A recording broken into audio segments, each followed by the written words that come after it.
This week, I have a little bit of a different box with me to travel. We are in Nashville. And this morning, I just want to take a little minute to show you what I have in here. I'm kind of focusing on watercolors right now. This little box, I love it. I actually grabbed it from Marshall's or something like that. It was kind of over in a clearance rack for, I don't know, $7. It was definitely less than 10. I grabbed it. It kind of sat for a while. I don't always put the tray in, but on this trip I did, because I really like the tray, and to be able to kind of just grab that and set it aside. I love them. They're one of my favorites. And then to be able to break them apart, kind of take them in, you know, they're in two parts here. They're almost like a layered cheesecloth. You see that? And so these make great layers in our mixed media and collage, right? So I love, love, love these. All right, I have two of my watercolor palettes. This one is the Ninja Yashimoto. This is different than what I typically have because this was a pre-made palette. But I do enjoy the brightness and the snappiness of some of these colors. You can see I made my own paint palette. I do enjoy having this sometimes, but most of the time I will work just in my favorite current color palette. And right now that happens to be this that I made not that long ago. I believe that I have a video of the process of making this cute little travel tin. I love it. It's like the perfect size.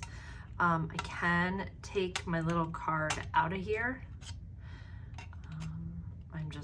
There we go. So I can take it out. I find that this is fine if I'm, you know, hiking or going for a walk or want very minimal supplies. When I know I'm going to have space, a desk, everything, I like to bring along my ceramic watercolor mixing tray. I haven't washed this out, and sometimes I actually really like that. I know I have metallic watercolors that I used in here, so when I go ahead and mix a little bit more, I'm gonna get a little bit of shimmer. That doesn't bother me. These are kind of colors I've been working in, so I like to always kind of travel with a palette. Here, I think, yeah, everything in this palette just so happens to be Daniel Smith this time. One of my, I just love this mix. I can get any color I need because I have a couple of great yellow tones, I have a couple of reds, and I have a couple of blues, right? Three primary colors are gonna let me and allow me to make some beautiful tones. Plus I have my favorite Cascade Green and Moonglow. You know, if you have never tried a Daniel Smith watercolor, they're in the tubes. I would recommend trying a couple because they are so wonderful. All right, so we've got the watercolor palettes. And remember, when you're traveling, even when you're traveling, like after I use this, I'm gonna leave it open and I'm gonna let it dry. I don't wanna close it up tight and keep water in there. I'm gonna end up, you know, having mold. So I've got that. And then I have in this bag my Derwent Inktense pencils and some other water soluble chalk. And I do have a charcoal pencil. I knew I had a charcoal pencil. So these are all kind of water soluble except for, you know, the chalk, my charcoal. I have even my Derwent sketching is water soluble. It'll activate. And I have just a couple of hard pencils to be able to sketch, and everything else, even, you know, I have the Stabilo all, and I have the graphite Stabilo. I have a couple of different watercolor pencils. All right, the Grenache.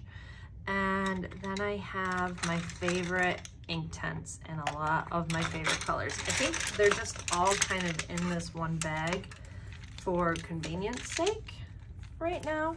They're typically in a pretty glass on my desk. I have my current just watercolor notebook. This is the Strathmore 400 series.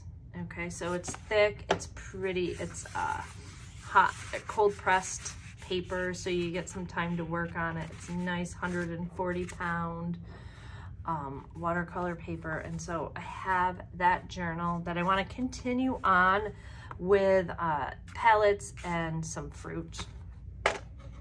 I did also bring with me my Academy watercolor paper pad, 300 GSM, which is also 140-pound. There we go. Sometimes it just takes my hand a minute to get started.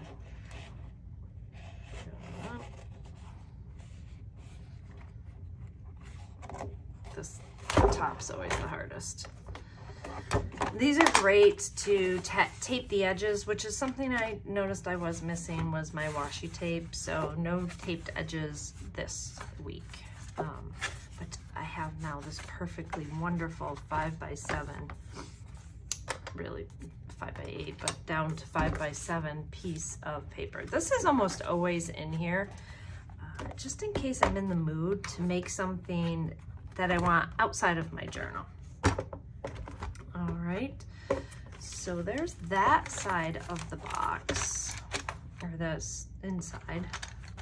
And then I just have so many random things, and it's weird because I don't have a lot of mixed media stuff with me. So I do have just a basic pencil sharpener. This is not my favorite, but it works in a pinch, right? You need a good eraser. I have this wax, just a waxed like crayon kind of thing for some resist. I have a few pieces of Conte crayon. I'm surprised I don't have black in here.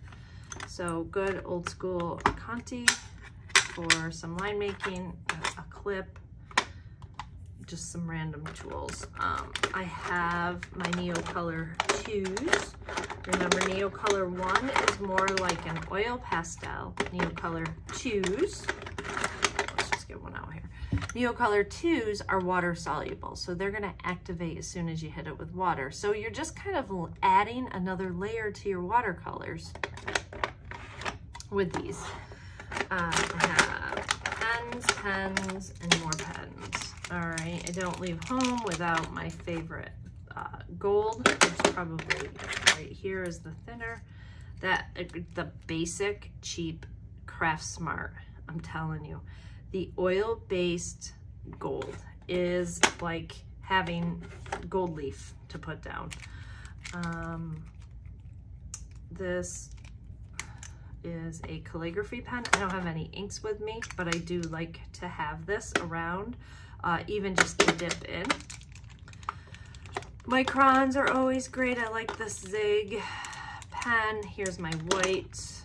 All right, so the microns are great to have. They're permanent. Some of these are not permanent. Some of them will flow. Over here, I've got more pencils. I do have the China marker, so it's kind of that permanent. It'll mark on anything. There's my blue Stabilo. That should go in the other bag. So you can see I've been kind of playing, and I've got things. I even have a Tombow marker in here. So just a bunch of things. And then of course, watercolor brushes. So I don't love the portable watercolor brushes, but they're good to have. Again, this, sorry for the noise. these three things are really all I would ever pack if I was going out, or even a smaller watercolor journal, which I don't have in here, I typically do. Or I'll grab, like, you know, one of my favorite little handmade journals, because I do have my fair share of watercolor paper in here, and just other wonderful handmade cotton papers. This is watercolor with charcoal, more watercolor with charcoal. We've got some layers in here and old watercolor papers. So, you know, having your own small little notebook is certainly fun to have around too, and play with your watercolors on different textures and types of paper, because you're gonna learn a lot from that, right? You're gonna learn quite a bit from playing, or some metallics in there. So I do almost always have kind of one of my handmade journals with me. I bring my watercolor brushes and the pretty basics. I like to have a mop brush just if I want to get some real good color down first on my page. I always have my 10 and my 6. All right, I love the Princeton Aqua Elites. They tend to hold their form. They hold in a beautiful amount of water. I'm able to do a lot of botanicals and things with that. This is, I don't know, it just always sneaks in here. It's actually an acrylic brush. It's pretty beat up, but I do use it occasionally, I think to splatter and to do some other things with watercolor, but it's not a fine watercolor brush. I do have a long filbert here. I have like a longer round, and then I grabbed these fine detail brushes. This one I like, this one I've used. Well, I have a different one. It's a #1 liner. Okay, you see how nice? I can get some beautiful line. This one has not been used. I can get some beautiful line with that though. I'm not gonna put that back on because I don't wanna ruin.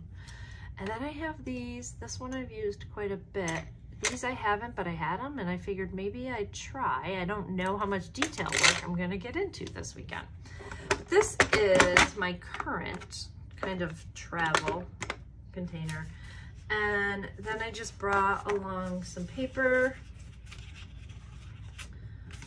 I have just some regular, there's some torn, nice pieces of different types of watercolor paper. You know, you go to the art store or Blick Art Supply and you can order giant pieces and then kind of tear them into your own size. Sometimes it's nice to work outside of a journal. These, I have some sketches on these. Maybe I'll paint some in. We'll see what we have going on. And that's kind of it. I got this nicely taped off. This is one that I had started to work on and then didn't do anything over here. So, and this actually is quite a challenge for me because this is hot pressed. So it's very smooth paper. The watercolor dries very quickly. And so there is a challenge in this piece, depending on what I put in here. And it might just be a floral or something botanical, so that I can work quickly. Because like I said, they absorb very, very fast. Whereas this is cold pressed, and I had a lot of time to kind of play with these, okay? And so get to know, you know, your papers, your watercolors.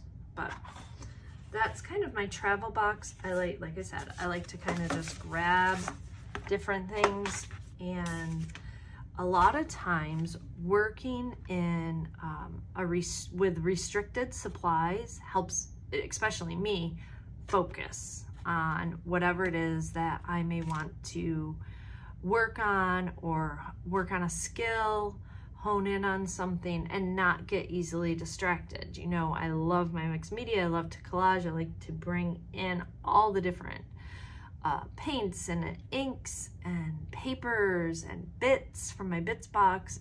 But sometimes when traveling, it's just a good practice moment. It's a nice time to play in your journal. And that's what I'm going to do today. All right, thanks for joining.